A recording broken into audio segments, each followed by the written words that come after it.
What is up, Thrive fam? CJ Finley here again with another Thrive on Life podcast episode.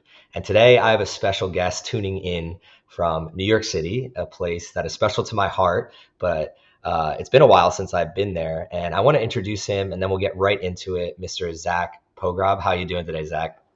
Doing good, CJ. Pumped to be here. Heck yeah. And I'm very excited to have this conversation because after reading a little bit more about you and checking out your content, we have a lot in common. And I would love for you to kind of tell your story and give all the value that you give on a daily basis, hopefully within this hour time frame, to all the audience and guests that I've had on here before. So before we do anything, I'm going to do something a little bit different today and give the audience a little bit of a background of how we even got to this conversation. So Zach kills it on Instagram with his account BehaviorHack. It's something that my wife and I, Erin, have been following for a while now. And he posted a story thread about a month ago that really hit home with me. And I knew that if I were able to get him on the show, that just going through that thread would be super valuable, but then everything else would be great as well. So I'm going to read that thread real quick and then ask you one question that we can just go on from there. So you started off with the thread with, "You're under no obligation to be the same person you were 5 minutes ago." And that's by Alan Watts. First off, that hits home with me a lot. Always trying to change. So that kind of like drew me in.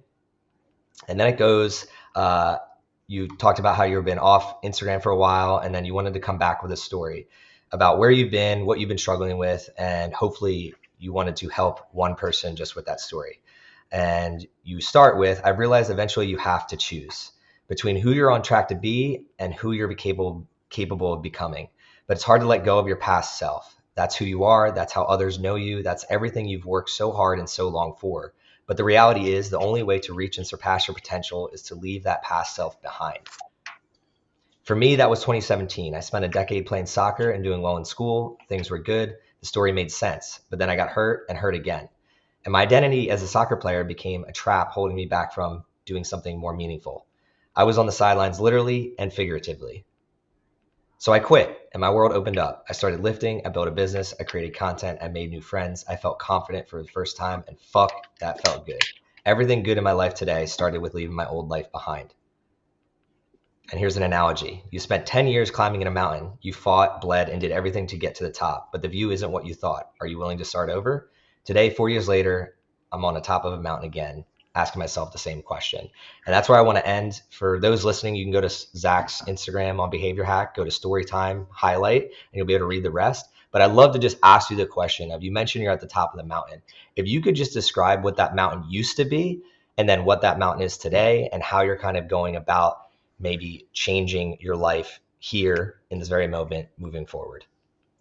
Yeah, absolutely. Thanks for having me on, CJ. Yeah, that story time was just I was coming back to Instagram after a little hiatus, and I was just, you know what, I'm just gonna rip a bunch of posts and just speak from the heart. And what the mountain refers to is, we talked about growing up playing soccer, all our childhoods, and and we talked about growing up and playing soccer all of our childhood, and you know, I think sports is the probably the biggest thing that young people attach their identity to. Like you start playing at such a young age. You probably start playing soccer when you're, it's 5, 6, 7 years old, maybe younger. I don't even know when kids start nowadays. But and for me, I played all the way through college, all the way through high school, all the way through college. It was where all my friends were from. It was why I went to the school I went to, and that is who you are. You're a soccer player, and you know by the top of the mountain, I think what I mean is you've spent all this time climbing this mountain to be the soccer player and get to a higher level. For me, that was Division 1 soccer, and I didn't have the career I wanted to, but that is what that mountain refers to, especially back then. And um, the problem is a lot of people don't want to start climbing over at a new mountain. It's very hard to when you spend all that time. It really is a perfect reference because you spent hours, you spent years, so much energy, and now it's, especially in sports, it's just like the way it affects you as a person, your traits and your confidence, that sticks, but the actual tangible skill is gone. You know what I mean? Yeah, Like you're 100%. building this great community, but is the actual skill of how to, you know, do a goal kick helping you right now? Not actually. So that's what I mean. Yeah, I like that. And for me, it's like, I mean, you played in soccer tournaments, right? Yeah. So how much free time were you spending building up that character or that avatar? And for me, I think the struggle really became like, who am I when there's free time? Like when you stop playing soccer and you have the weekends now. What do you Yeah. do? So run us a little bit through what it sounds like you're at the top of a mountain now again, and Yeah. how are you handling that differently this time? Yeah. I mean, and yeah, to go through, I feel like I kind of just brushed over what happened. Yeah, go as That deep as you want. yeah, the first mountain was basically um, after I had spent 2 years Division One soccer at Binghamton, and you played sports in college. It's a lot. It's your whole life, and it took me basically having three different surgeries over 3 seasons. I transferred to another school to keep playing um, because I'd been so high up that mountain, and then it got to a point basically where I was I got a really bad injury. I tore a muscle in my quad and called my rectus femoris, which is like one of the biggest tendons in your quad, I think. Ugh. And it was just I was gonna have to sit out for 3 years, and that was the moment where I was like, all right, I'm gonna get off this mountain. And I left the school I was playing soccer at, went home, and was basically went from I was a freshman at Binghamton University, D1 soccer, bright future ahead, and now I was going to community college at home just because I right before the semester I was like I'm not going to go be a hurt soccer player anymore, and I started over and like you said, I had all this time. It was like, who the hell am I now? What am I doing with my life? And that was where everything good in my life started, though. Um, that was when you could call it a rock bottom, but genuinely, there was probably a few weeks where I was like, I'm happy because I was home. I was at community college for just that semester. But then I genuinely, once I found the right way to put that energy, I was the happiest person alive because I was actually building something um, meaningful and something that was going to last. And I was working on myself versus spending all this time on this mountain, which was soccer, um, which wasn't serving me anymore. And so, yeah, and so to go over the story quickly, and I talked about this in the story time as well. That was when I fell in love with working out. That was when I started a business called Peak Photo Booths. It's essentially an event rental company. We do photo booths and different types of decor for weddings and events. And I could talk more about that business and how I built it too, but I've been building that business about 4 years.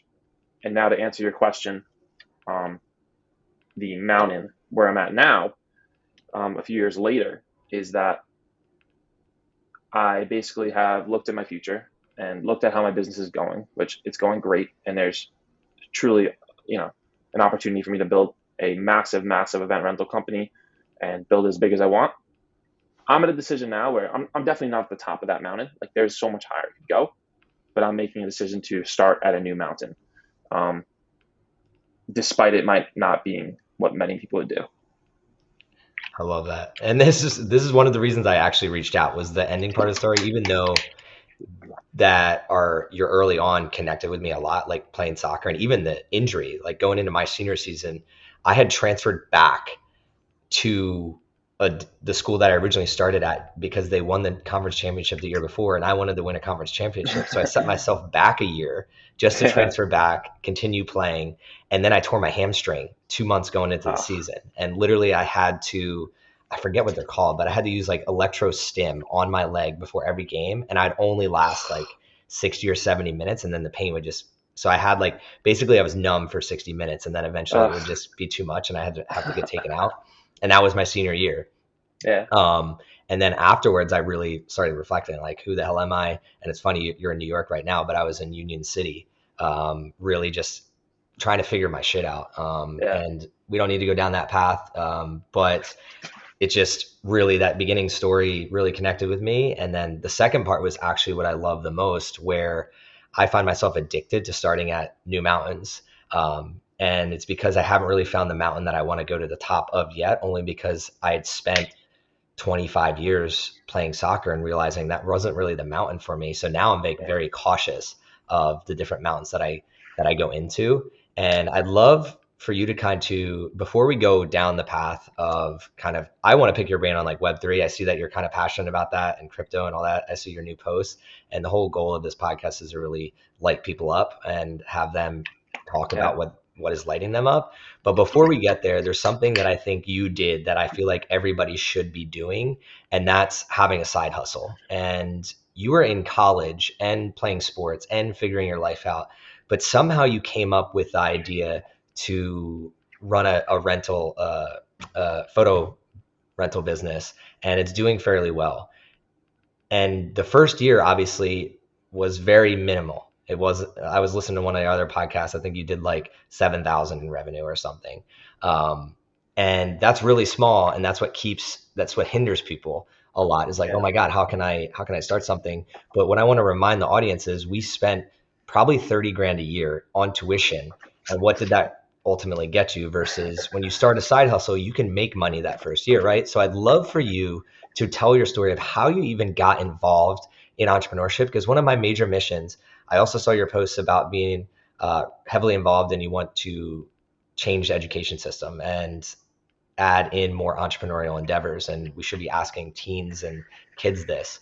And for the audience, if you could just give them a piece of advice of how and where to just start their entrepreneurial endeavor and kind of the mindset that they need to have to get that off the ground. Yeah, absolutely. So my story is not a fancy, I had this light bulb moment. I worked for my best friend, had this job at a photo booth company doing very similar type of photo booths that we do now. Um, and he got me the job. And I was hustling all throughout college for 2 years, working for this company, and it was great, amazing company, amazing boss. And that was my first real job where I made, more than like minimum wage. And then I was going back to school in Binghamton upstate, away from the business, and I started my own upstate. But what's interesting about what you said is I didn't know, like I just didn't even consider entrepreneurship to be a thing. Like growing up, I didn't have that person. It was always like business. Business is this thing that people do, but it was just another something I considered until one day it hit me that it was possible. And a lot of that was following people online. I think that inspired me. Christian Guzman, you've probably seen him with like Mm-hmm. Alphalete. I remember I was obsessed with him early on. He definitely lit my fire. But yeah, and then I just went up to school and started it up there, and slowly grew it. Had no idea what I was doing. But for to apply this to, and then I iterated. I iterated a lot and learned. I had zero experience, zero help, zero funding, zero anything, and it was a slow build. It was really slow.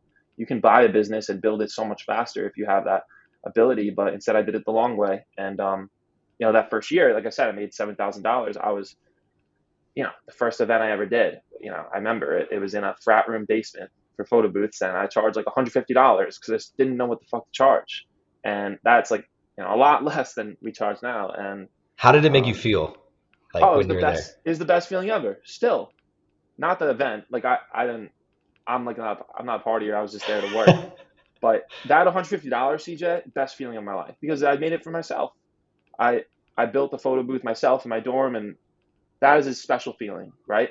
Compared to like getting it from a job or anything like that. It's a special thing that you can only experience um, when you do it.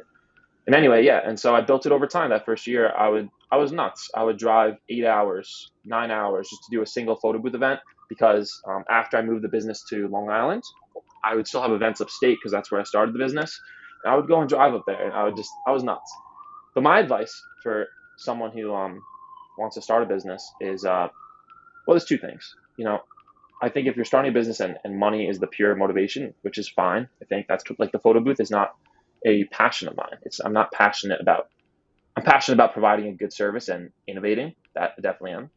But um, you have to look for my two things I love is something that a service that a wealthy person needs. That is like a little cheat code I found because I have a best friend also is a good example who he's done different entrepreneurial things. He started a beverage company once, another event rental company. They kind of did okay, but then this summer he learned on a job he was doing how to fix hot tubs, right? And then he's like, dude, why don't I just start doing this? And but then at the time he was kind of like, I have no idea, I'm not really an expert. I can fix hot tubs a little bit. And then I'm like, dude, you just figure it out. You start offering it, you do it job by job, you learn as you go. And now this dude has the best. This is like literally 6 months later, and he has like one of the best hot tub repair companies on Long Island.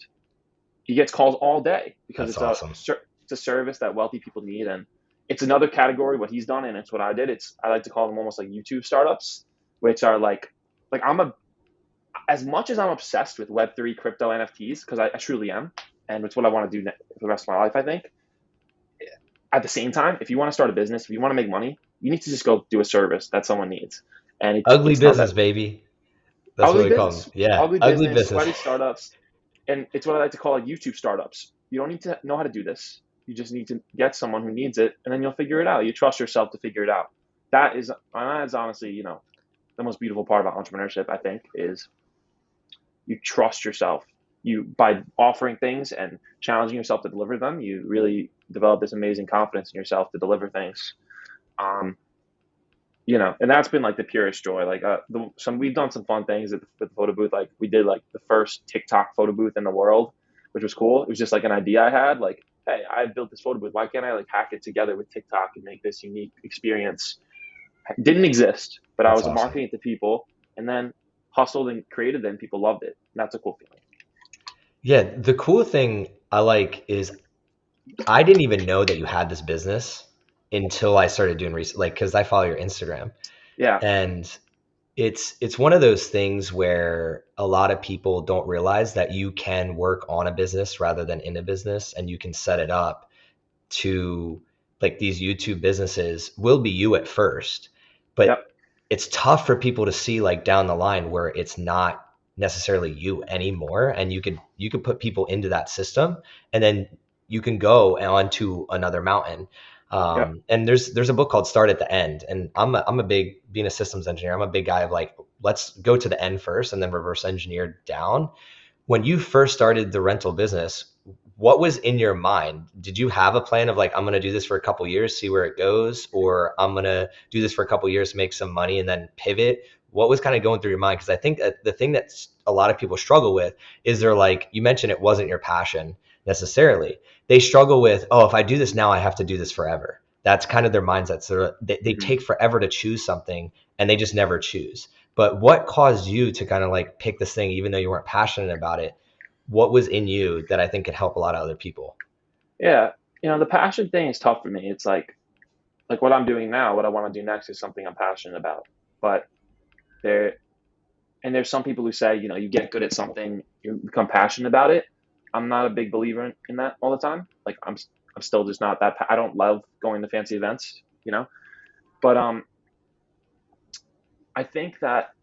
Can you say your question one more time? Yeah.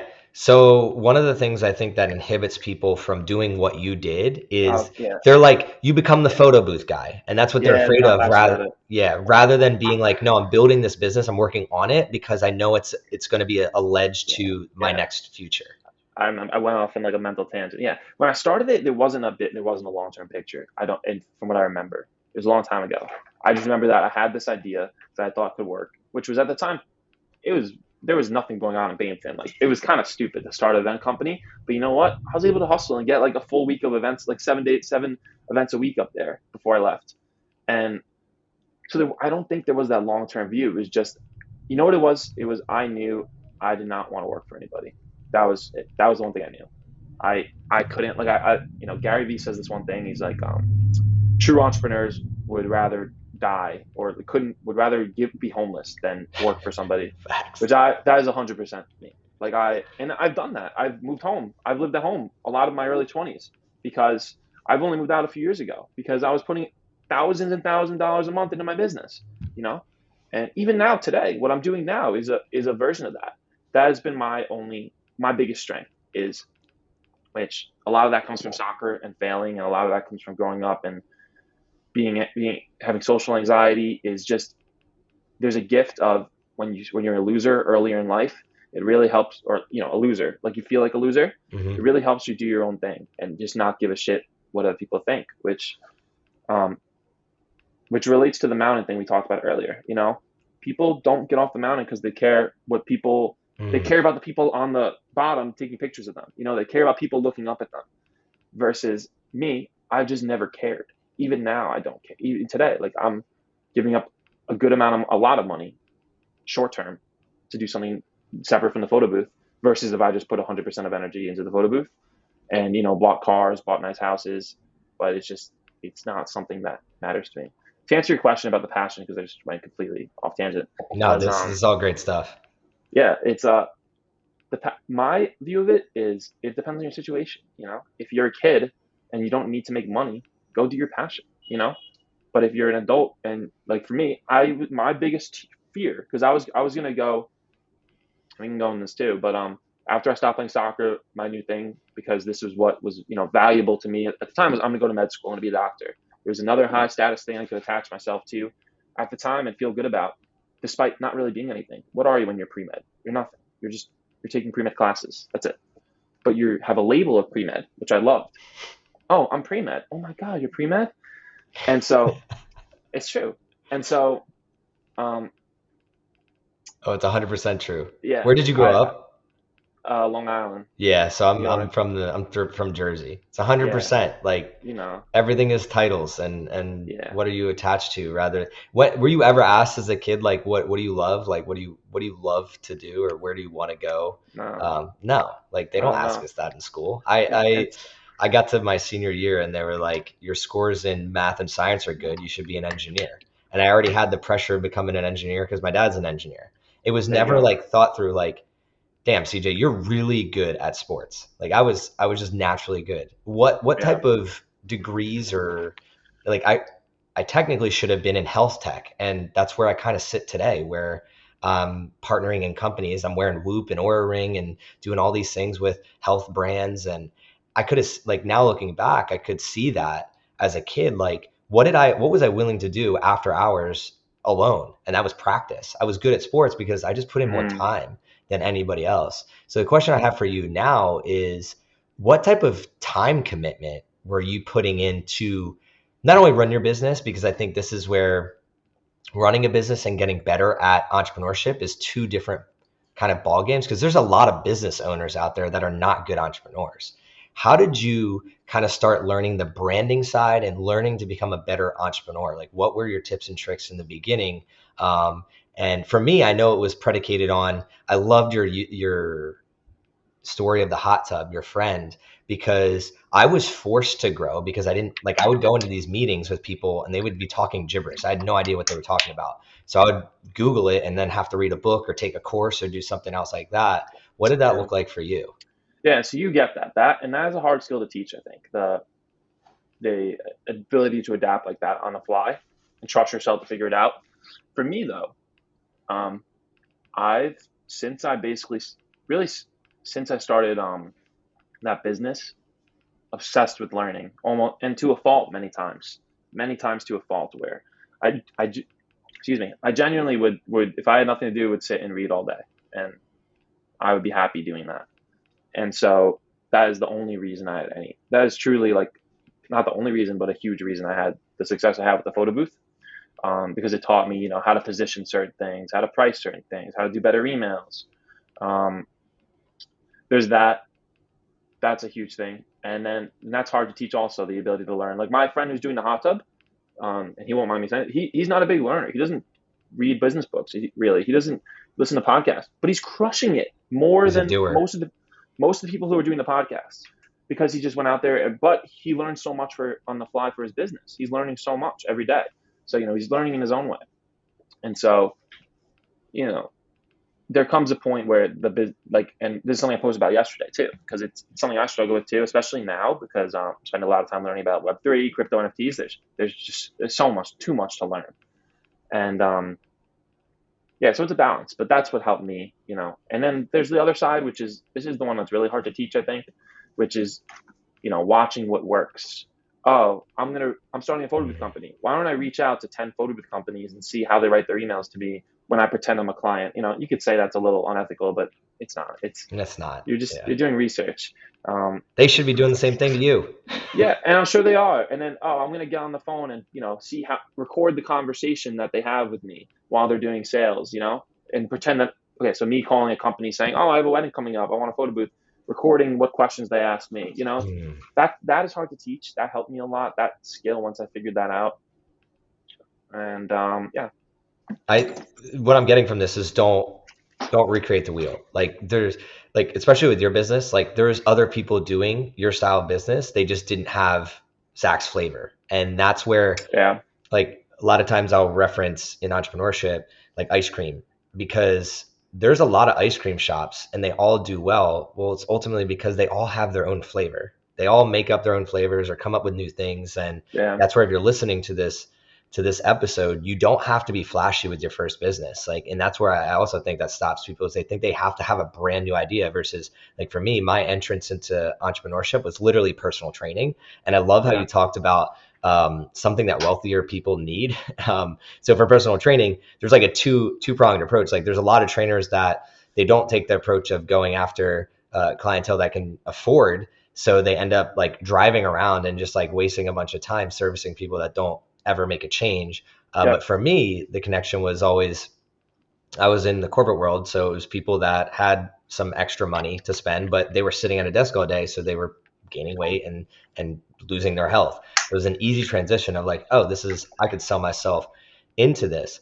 The problem I started happening having though is the same thing that sounds like you were running into is just like I wasn't really passionate about being a personal trainer, and I didn't really know what that next step was. So I joined a startup hub, and that really helped.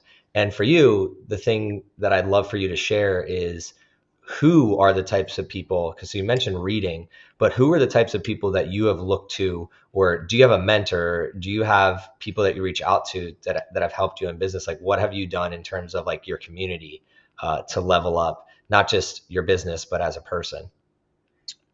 yeah. I always love the idea. I think this is I don't know where it's originally from, but I think I read it first in Think and Grow Rich. It's called like super popular book. It's called, I think, Board of Directors, having a board of directors, which is like basically this imaginary group of people. They can be real, they can be alive, they can be dead, they can be fictional. And these board of directors that you go to for guidance and for advice, and this is all imaginary, obviously. And so, obviously, I think having like a personal mentor is amazing. I've never really had that. Um, I wish I did in some ways, where someone who would grab you and shake you and be like, do this. But at the same time, you have access to the best minds in the world online, and um, I've taken advantage of that from a young age, I think, which was good. And I really look up to certain people.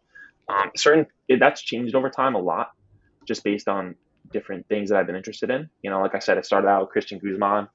He was probably the first like entrepreneur I really look up to. Really was like, fuck, I can do this. I can start a business. And then who else? Andy Frisella, huge, huge, helped me so much, especially with his MFCEO podcast. That was very business. His podcast now is still business oriented, but that one was heavily business oriented. Who else? Gary Vee. I mean, these are the big ones. I'm trying to think of less popular ones. Tim Ferriss, still super popular. Um, I read so much; it's hard to think of a few. Those are like the big ones. Those are the big ones. Is there any I'm like up very and comers that you're like noticing, or anybody?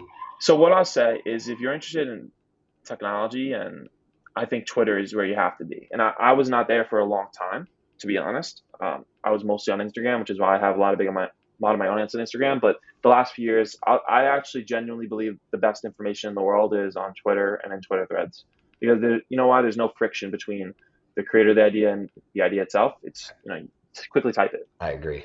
Versus Instagram, you have pictures and you have text, and like Instagram is more, I feel like, creating content. And there's plenty of people who are authentic on there, like yourself, and it's great. But in terms of like the most underrated information in the world, I think is on Twitter and Twitter threads, especially if you're interested in crypto, Web3, NFTs, which I definitely am. And who can I say? I have a list on Twitter. If you follow me on Twitter, if you view my list Boom. called Web3, and those are some people I'm really looking up to in the crypto space, just tweeting brilliant ideas. And that's really why I like Twitter the most is the list. Cause like I don't care about followers or following or anything like that. I'm obsessed with learning as well. And I've realized that I don't learn anything from Instagram. Yeah. I mean, like regardless, maybe your account, but it's so few and far between. It's too much work, too much friction. I Too like how much. you use that word to actually find things that I can learn from. I have to actually Yeah. search for them versus on Twitter, I can just create a list of 100 people that I know put out great content all the time. And I'm just constantly learning. Is Yeah. that the cat? One thing I'll say, yeah, give me a second. I have the cats and they just destroyed something. They'll You're turn the good. water on. So I'll just single solo riff right now. Yeah. So yeah. All right. I'm Zach's back. back. Look at Yeah, that. I'm back. Boom. Sorry about the cats. It's And all then good. I'll give a good recommendation though. Someone who I think he's still very popular, has a big audience, but he's not super well known. Derek Sivers. Do you know Derek Sivers? Nope. Look at that. Learn Oh, somebody. How there do you you spell go. his last name? Derek Derek. Last name Sivers. You would Cool. love this guy, CJ, and so would everyone listening. He has a phenomenal book. He's very close with he's not super public on social media, which is probably why you might not have heard of him. But he's close with Tim Ferriss, and he started a company called CD Baby um, years ago and sold it for a lot of money, and just has this unbelievably selfless view of entrepreneurship. Um, only start a business when you're answering a call to help, which I actually like that a lot for certain businesses. Um, anyway, this guy he has a book called, I actually have it right here, I think. Anything You Want. That was convenient That's because perfect. I was Writing this just, down. I was just digging back into it, and he has one rule I love. It's like hell yeah or no when you're deciding between something. And he has a new book which I strongly recommend. This is like a hidden gem. It's called How to Live, Derek Sivers. I literally think you can only get it from his website. At least when I bought it, you can get ebook or physical book. It's just a book of like almost short little riffs on different things like be selfless, live for others, and then does like a whole riff on it. On my favorite book I've read recently. It's just so good. How to Live, Derek Sivers. Check it out. Gonna order that right after this. Yeah, it's really good. Yeah. I have too Read many both of his books, books. Read, but yeah, no, me too. But read, I his are short though. They're good, and they're actually really good. I recommend them. I mean, if I'm always spewing thrive on life, I need to read a book that's how to live. So I love Yeah, that. Before we get into the Web3 and that world, you mentioned something when I was DMing you back and forth, and you said a word that literally what I strive for. So it was almost like a trophy that I earned that day, where someone like yourself actually noticed that, and it was the word consistency. And when I reached out to you, so the audience obviously can't see my DM, but I reached out to Zach and was just giving him a lot of credit for what he was putting out and his story and being vulnerable like he was, because it needs to be said more, where it's not like, again, he built an unflashy business, build it up, and now he has the opportunity to build it into something massive, but he's choosing a different path where he is more happy. And that's something that I always preach. And a lot of people have reached out to me and told me that I'm all over the place and what am I doing and things like that.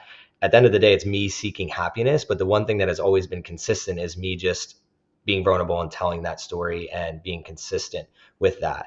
And it's nice to know that there's other people out there doing the same thing and being authentic. And the way that I validated this with Zach is literally you mentioned Twitter, your pinned tweet, which was like something about, hold up, I don't want to butcher it because it's so simple, but so good.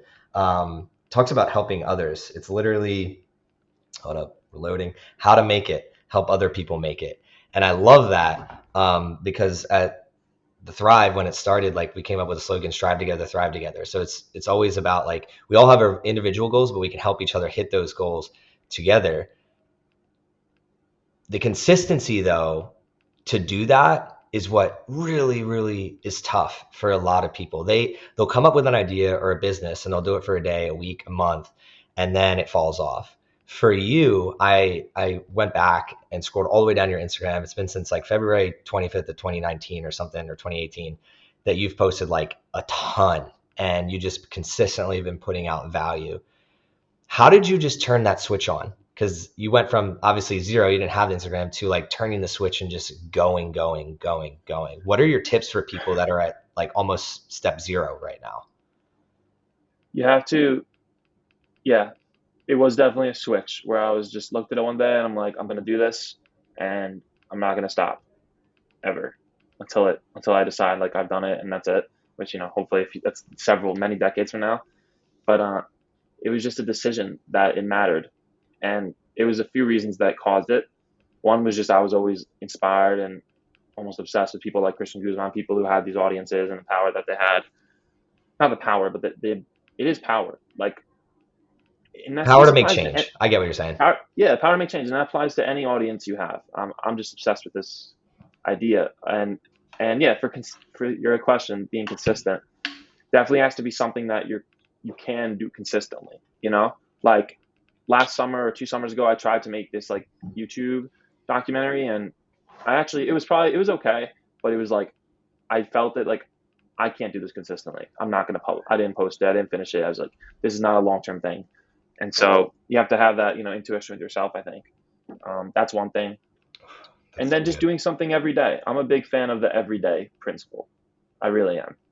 Like, I think content, there's a lot of people, you can go for extreme quality and post something very rarely, which is kind of like, who does that well? Tim Urban, Wait But Why. Have you ever seen that blog?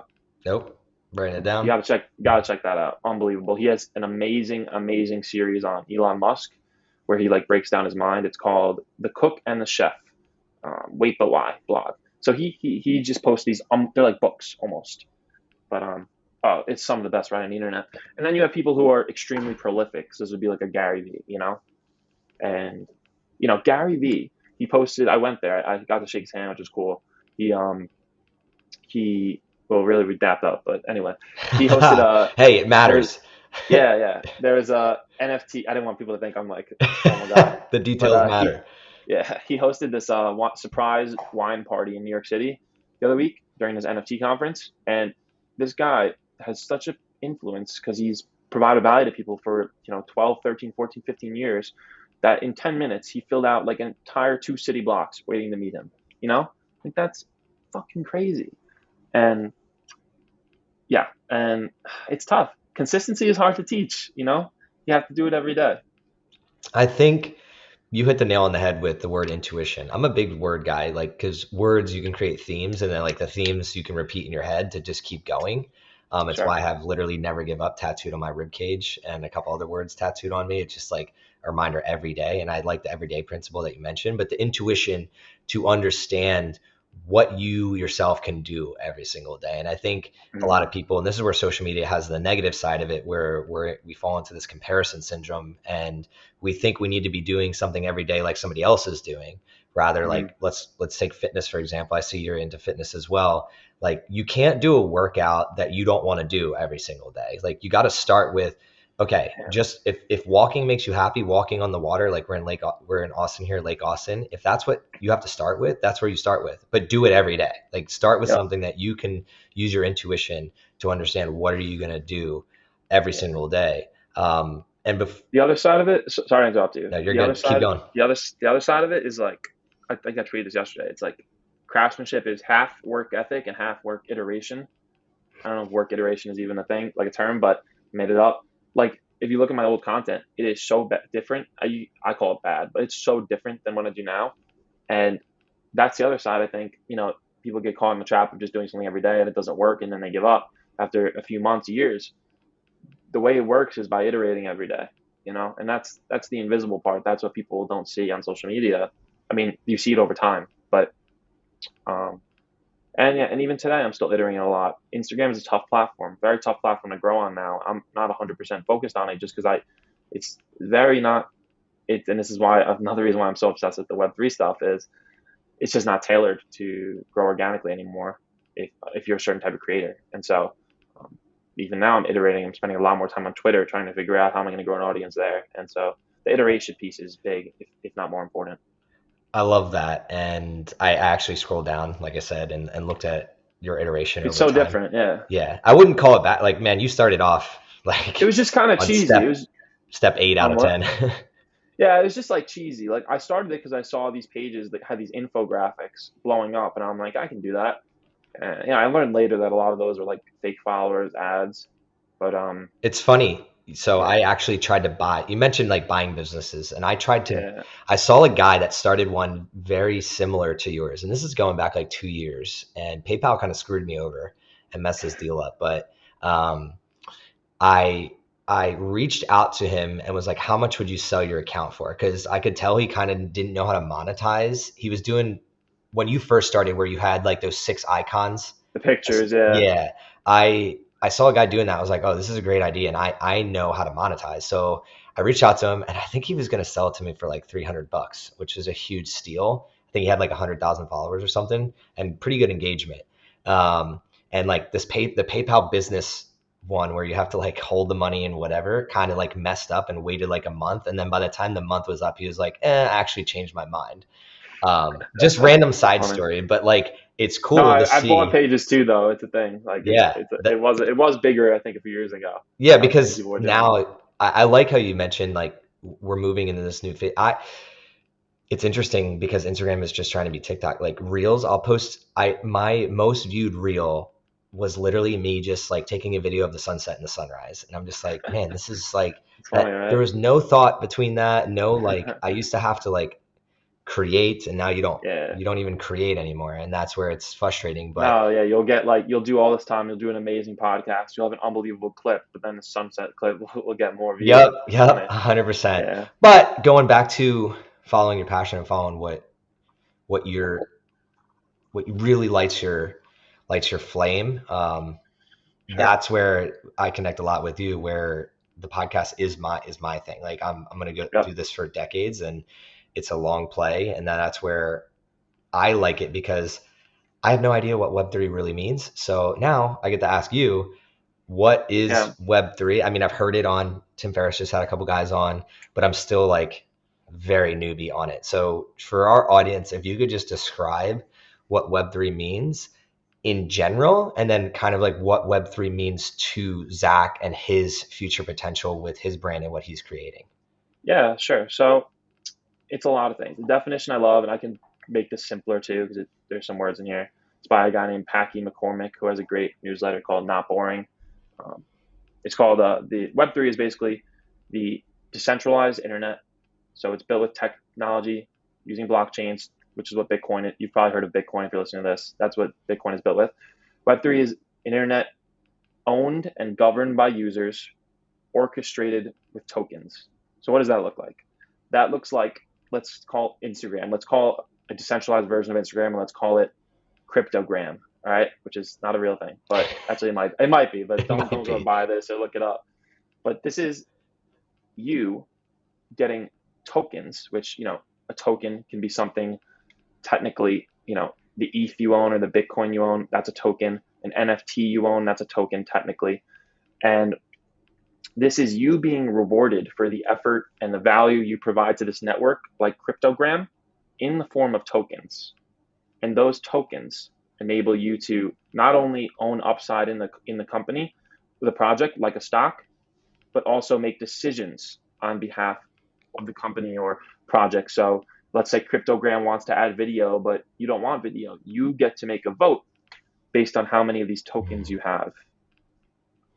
I can go deeper on that. I know I No, use I some love that. words. And what it makes me think of is because people get confused with like the way that I think about Web3 is like how do I attach it to something that's tangible that people understand already? So you have real estate, right? Like I'm sitting in my house. Mm-hmm. I own a plot of land technically. Well, technically the city owns it, and yeah, Yeah, it's all fucked up. But yeah, in Web3, like you can literally own this plot and have a say. And one of the coolest things that I heard on a recent podcast, where it's like where Web3 can merge with the reality that we're living in now. So a great instance is like we're in Texas, so there's a lot of land there that has never been like there's a ton of land you could buy up and build a city yeah, with. Now imagine if you used Web3 and coins to have people invest in the land, and then they're actually invested in not only the house or the plot that they buy, but like the actual city. So one of the things that we're seeing is a lot of cities are going poorly in America because you're only invested in your little space or your apartment or your house. But imagine if you were like invested in the city centers and their cultural arts center and things around you. And the way to do that, Web3 could actually connect the dots between not only um, the virtual world, but also reality. And I'm just riffing because I heard this on a podcast, and that's what's kind of like Yeah, connected it for me. But yeah. where Well, does you might have seen they also, I'm not super educated on this, but there's a Miami coin, I believe, or yeah I might be saying Miami coin. And like I said, not super educated on it, but that's kind of an example of what you're saying, where um, now this is being given to people who provide value to Miami, and it lets them have a say in certain things that happen in the city, I believe, and it gives them upside, obviously, in investing in Miami, and they get to share in the city's success. So it's kind of an example of what you're saying. You're going to see, it's like the way I look at it, and this is like super meta, this is super like high level, but like blockchains are the like infrastructure for what's going to be called the metaverse, and it's basically this new technological layer that's going to enable you to create any world you want to live in. This is, like I said, super high level, and I'll bring it down to earth too. But you're going to see you look at there's a game, there's an NFT project that just came out called Wolf Game. Um, this is the most insane thing I've seen, where this IP didn't even exist more than a few weeks ago. I mean, there were people building it, but let me see if I can find how much revenue, how much money is in Wolf Game. This is awesome. One sec. Yeah, take your time. I was actually playing. I did virtual reality the other day, and one of the games was like boxing, and I was like, holy crap! Like the future is like you're gonna be able to know what it feels like to be a boxer or a UFC fighter. Yeah. Oh, you will. Yeah, you'll be able to feel what it's like to be with the VR thing is wild. You'll be able to feel what it's like to be at any sporting event, any old event. You'll be able to go back in time in some ways and experience Yeah, old epic Super Bowl history. moments. It's going to be crazy. I couldn't find the number, but it's like this. It's like one of the highest NFT projects. Actually, you know what? I could find it. Give me a second. I just realized. Anyway, this Wolf game. Let me explain it while I look it up. This Wolf game basically, I shouldn't have chose this one because it's super hard to explain with these tokenomics. No, They no, just basically they go into basically it. I'll explain it at a high level though. They basically built this economy around NFTs of wolves and sheeps. You're able to stake your sheeps and gain the wool coin as a Okay. reward. So there are people who got these sheep early and were gaining literally $4,000 a day if you owned one of these, if you had one of these sheep staked. And then you have wolves that are NFTs, and they can steal certain sheeps based on just probability.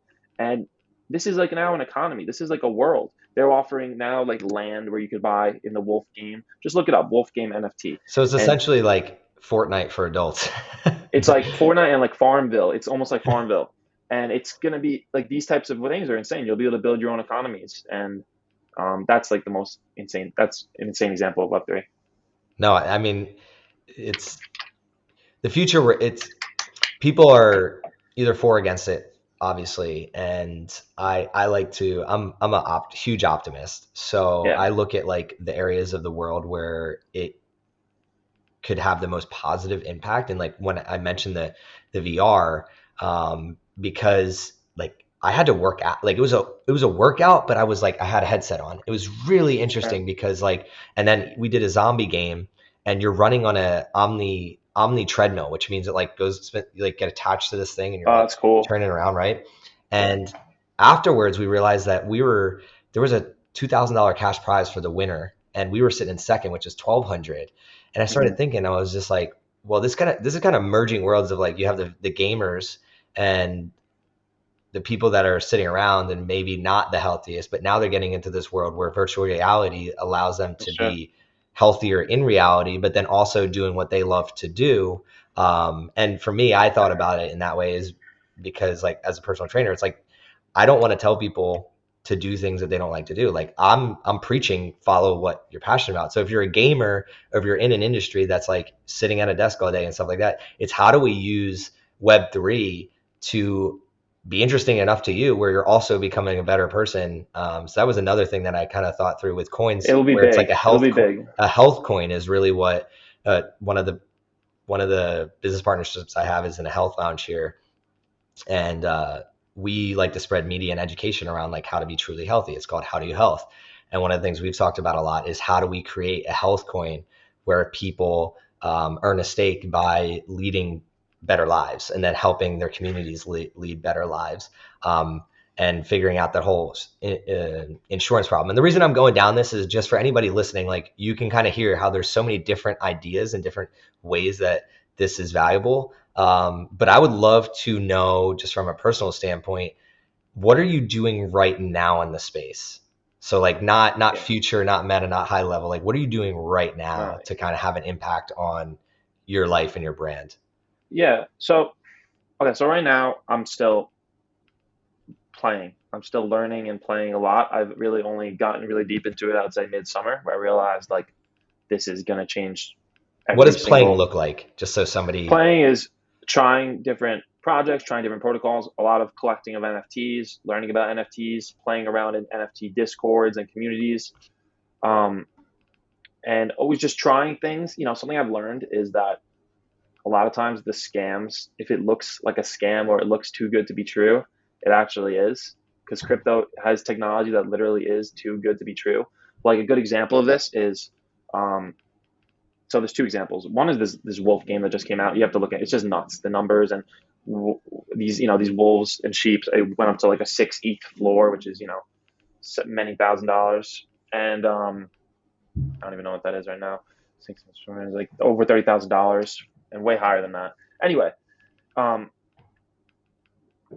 there's that. There's a good example of this is in September. There was this project called Loot. Did you get a chance to see this project? nope. So yeah, I'll tell you about it. Loot. LOOT. Yeah, Loot. It's created by the guy who created Dom. Sorry, the guy named Dom who created Vine, and he's like a really prolific Web3 builder, innovator. And this NFT project is literally just this collection of text on a picture. So, and it'll have these like fantasy items like, emerald sword, divine robes, bow and arrow, whatever, these things. And this is where Web3 gets really interesting, where that's literally all the NFT was, is these pictures of text. And I'm seeing these going for thousands of dollars. I'm like, what the hell is happening? This looks like, at first I was like, this is a scam. Like, what is this? I didn't actually think that because I knew the creator was legit, but it just didn't seem, it seemed like too good to be true. But then you dig into it, and what these NFTs were essentially these NFTs contain metadata. Metadata is essentially like the programming behind an NFT, what that NFT can do, and that enabled the user of that NFT, the people who bought into that community and believed in the project, to build on top of those items. And so essentially, what happens is a good way to explain this is imagine Fortnite, right? Like imagine Fortnite, all the different items, all the different worlds you can go in and characters you can play as, right? I actually haven't really played Fortnite, but I'm just high level, right? Any video Neither have game. I. So I, All these, yeah, all these different things you can play as, all these different weapons. Imagine it all started with text, right? hmm. And then the community had to build all those different things on top of it. And that's kind of what Loot is, where it's this new Web3 version of IP, where this is not like Fortnite. This version is called CCO, No Rights Reserved, where the community can create anything they want with the IP. And so what you have happen now is people take these items, divine robes, and they're making an exclusive Discord chat where only people who have this divine robe text can join this chat. And it's a lot of wealthy people now and smart people in crypto. Then you have people building different games on top of Loot that use these items. And there's like 10 different games now. Then there's different avatars. You've probably seen like the Bored Ape avatars. There's Yep. like, dozens of different Loot avatar projects. And so that's, there's a lot of like Web 2 to Web 3, or just in real life to Web 3 NFT projects where you take a collectible, you take art and you make an NFT. But, and this is not me, this is very smart people who are saying this, is me reiterating it. The projects that I'm interested in building and that I really am obsessed with are the ones that could not exist before NFTs, before crypto technology, and Loot is an example of that. And something else to go into, I think is an important point, especially for people who aren't plugged into this space. Is it you? Did you see on Instagram this picture of when Facebook announced Meta, of this guy with the goggles on, and it's like, I don't want to live in this future. Yeah. Yeah. So I think people are a lot of people are anti metaverse, but they're missing what it really means, which is ownership and opportunity, right? What that means is that somebody who grew up in a country where you didn't get the same advantages that you did growing up in the United States now has the same opportunity. And what that means is there's a few reasons why that is. But one is they can plug into these financial networks um, without anything blocking them. They can plug into something called DAOs. DAOs are like a crypto native version of an LLC where the power is distributed. It's kind of like a Facebook group with a shared bank account and a shared decision making board. That's kind of what a DAO is. And so now this person who grew up in this country, who normally would have no opportunities, normally couldn't go to college and get a job and do anything, they can go on the internet and they can plug into these different DAOs and start providing value just by having a cell phone. And That's even beautiful. That's even a to go more tangible, because I love how you brought that point up there right there. Is like one of my friends, like what crypto allows them to do is send money instantaneously to back to India. So he can Yep. work here. So and I mean that's I mean how many families have one person here in America working to earn an income to then send Mm, money somewhere? And that's where crypto allows them not only to send money, but that money then grows an interest, which is like, what the hell is the point of a bank account anymore? Like a savings account, there's no interest involved. So it yep. allows, in my eyes, the average everyday person to level up like the wealthy understand leveling up, which means like the Mm, wealthy understand like throw all your money in investments, don't leave it in cash as cash on hand, versus that's not what most people understand. And where crypto and web3 kind of change that is the access to that. And again, going back to real estate, like real estate in the real world is a great way to accrue wealth. But you can now kind of own real estate on the Web3 space. And even you like can. me, I'll Yep. give it another tangible one that I've thought through, is like, so like, I have this logo that's like the make every heartbeat count for Thrive. And one of the things I want to do is I want to I want to make an NFT project where I'm gifting people heartbeats. So it's just like minting like people that I believe are using their heartbeats wisely and helping to change the world. And now they have an ownership in one of my projects, because right now I can only give ownership to my business partners, but how do I give ownership to, like, maybe if you've listened to one of my podcasts, all you got to do is like listen to a podcast, and at the beginning I say, hey, go to wherever.com and sign up to receive a heartbeat. And then you Mm, own whatever I'm doing in the future, and then maybe own a voting right to maybe say where the brand goes, or what I'm doing with the podcast, or what guests I should bring on.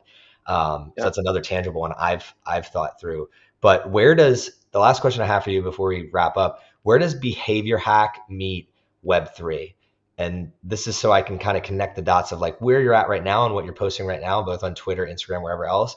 And then with the Web3 space, have you thought through like kind of like how you want to use that brand in this new frontier?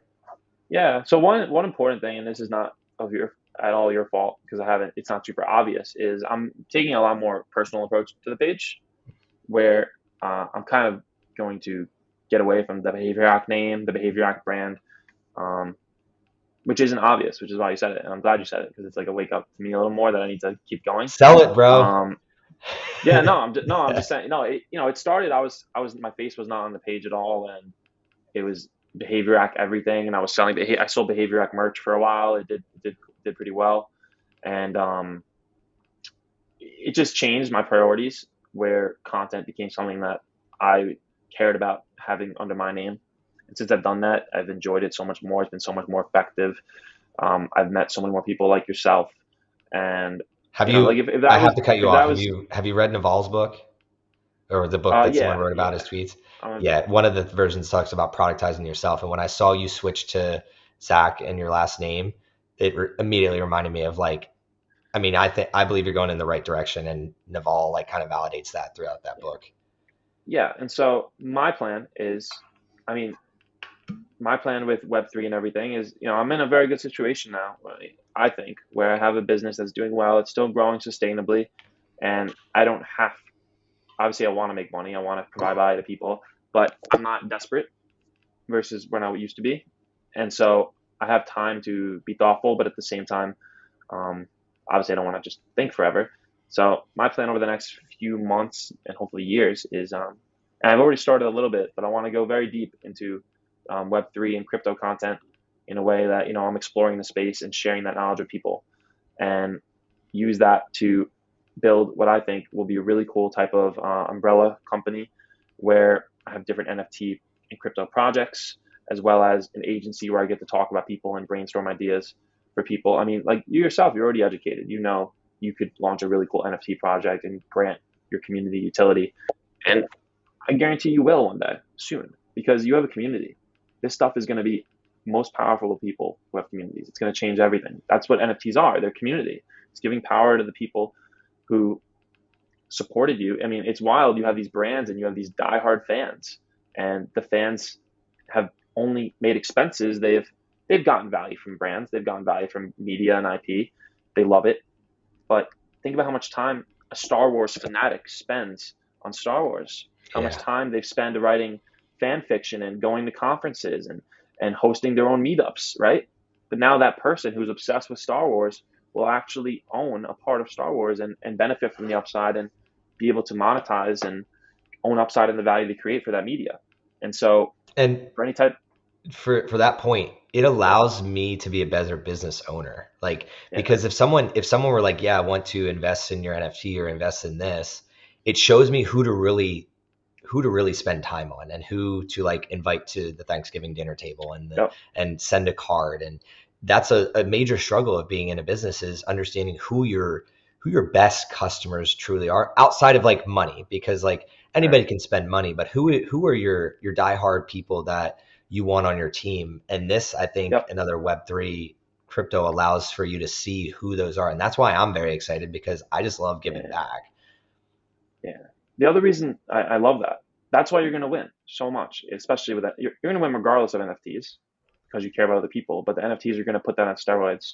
The reason I'm obsessed with it that enough people don't talk about, I don't think, is, you know, NFTs. There's a Chris Dixon who was on a podcast with Naval and Tim Ferriss, really good Hmm. Web3 podcast. It's the first thing I send people when they're asking me about it. He says how composability is to software as compound interest is to finance. And what that basically means is that crypto, everything is open source protocols. So one company solves one problem, another company or project can use that same thing. And I have a different take on that, where it's almost that composability. I don't have a good riff on it yet. I'll make one. But what NFTs do is they unlock an unfathomable amount of creativity. Because now what happens is, you had me growing up, felt like I had to be a doctor, felt like you had to be an engineer, right? This is what made sense. But now the ability to monetize and the ability to own the work you create is going to change everything about what people do for careers.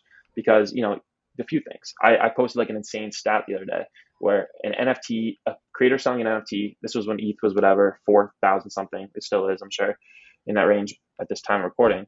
But an NFT selling for one ETH is equivalent to a creator on YouTube having 4 million views on a YouTube video and the ad spend they'd get from that YouTube video. Think about that. That is nuts. It's very Forty hard to monetize. $4,300 right now, ETH. Yeah, yeah. I mean, I wonder if someone's listening to this in a year from now what that is. But anyway, the point is the what NFTs do, because you can create this digital scarcity, it enables you to monetize every type of fan. Because, and I say monetize in a unique way also because this monetization is less of a purchase on their side and more of an investment. Mm. So those two things are absolutely huge. It enables more people to make it financially as a creator. You can have a high tier NFT, like for you, let's say you launch your NFT collection of your heartbeats. You have the emerald, the gold heartbeat, and that grants, someone gets to come visit you in Austin every year, and you have a retreat, right? And you hang out. Or you have a low tier NFT, and that's just, you're part of a exclusive Thrive group chat, and you get invited to a Thrive one Thrive event every year. I'm just giving examples here. Yeah, these I are know these are amazing. you're going to be They're super things I've exclusive. thought through, so You it's can do like you're validating. FaceTimes. There's so much utility you can add. Yeah, but it's interesting because anybody who supports you gets to have gets to own be a part of Thrive, and that's really special. That's not something hard to do now. Now it's like like creators now, no matter what your brand is, you have to, you know, a lot of times people, what normally you'd have to, the lowest thing you can sell maybe would be like a t-shirt or even a book. A book is a low ticket purchase, but now those become investments. That's why Gary Vee, who recently did an NFT launch with his book, sold. I don't know if you saw this. Gary's new book. He's it's called 12 and a half. He did an NFT launch where if you buy 12 copies of the book, you would get one NFT. So I bought 36 books. I spent over $1,000 on his books because they're an investment in him. And that would never I would never buy 36 books if this didn't involve Web3 And I and mean, NFTs. here's an entrepreneurial hack, just going off of that, like behavior hack right here is you bought 36 books, but now you have 35 books to then give somebody else and also build Exactly. better relationships. And then that's going to make you way more than $1,000 Yeah, in the long run, whatever that yeah, is. So yeah, yeah. And the other side of it that I love this is like super long term, but I genuinely believe the biggest brands will be the ones that open the IP for everybody. And this is only really happening with like niche NFT communities. There's one called Cryptodes, very big, popular NFT project that opened the IP, and then you had all these other people launching their own NFT projects off of the Cryptodes, and they're doing super well. These people are making hundreds of thousands, sometimes millions of dollars because they're doing like I don't know, black and white cryptodes or animal crypto, like what I'm saying, like just different examples. But you're able to tap into this network of proven IP and this proven audience, and that's something that's going to be so big. It's going to make people really enjoy what they do compared to the past, where that wasn't always a thing. I think. yeah, it like it to end, I think when I think about what you just said, it's the internet on steroids. So the internet, Yeah, and it's also social media on steroids. Like social media allowed someone like me who had never heard about entrepreneurship, like my life changed when Instagram included stories. When I had the yeah, ability to send video messages to other people and connect with other people and learn from them and yeah, level up, like when most people were coming from their 9 to 5 and just like watching whatever or doing whatever, like I would chat with people and learn and learn and learn because I can learn so much faster than I can from you in an hour than it's going to take me to read 10 books, right? So as soon as mm, that happened, I grew at an exponential rate in 20 different arenas rather mm, than just the one arena that I was playing in before. And I think this new space is that, but on steroids, because not yep, only am I learning, but I have the ability to own every little touch point.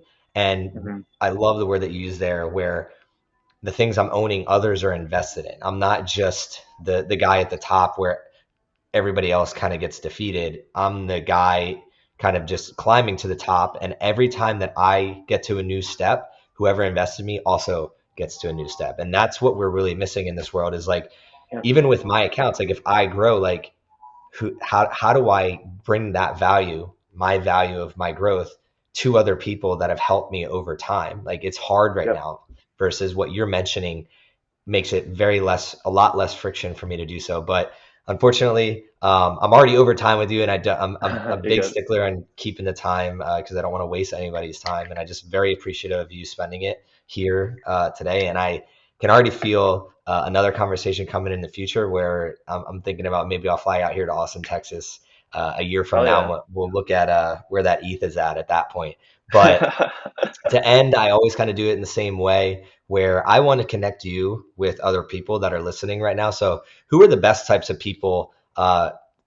Usually, I look to do it in a two-way front. The best types of people that you feel you can be most valuable to if they were listening to this, and then who are you trying to kind of like partner with or learn from or get connected to? So people that could learn from me, I would say, is the kid who's in college and is not looking, is confused about a career or is stuck in a job right after college that they're not sure about. I feel like that's where I have very good perspective, and I've helped a lot of friends make decisions because it's very hard. You're on the mountain, like we said earlier, and it's very hard to figure it out on your own. Sometimes you need an outside view where um, it's like, what are you doing? This is not what you should be doing, even though it's like makes sense. It's not the right thing long term. And then so that's what I'd say.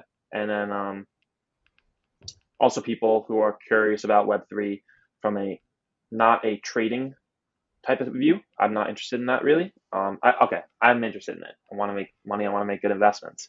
But you won't see me like one of these YouTubers or TikTokers shilling projects constantly, sharing what to buy. It's not me. I'm more interested in the technology and how it empowers creators and people like yourself and people like me to not only create value but help people. And then the other side of it is, who do I want to connect with? I would right now it's really the crypto space and Web3 space. Anyone who's doing something interesting in NFTs, especially if you're curious about if you have an existing audience, because I've already been talking to some people. If you have an existing following and you want to launch something, if I can help brainstorm and make a plan, that is something I'm really interested in. So, yeah, That might be me hitting you up.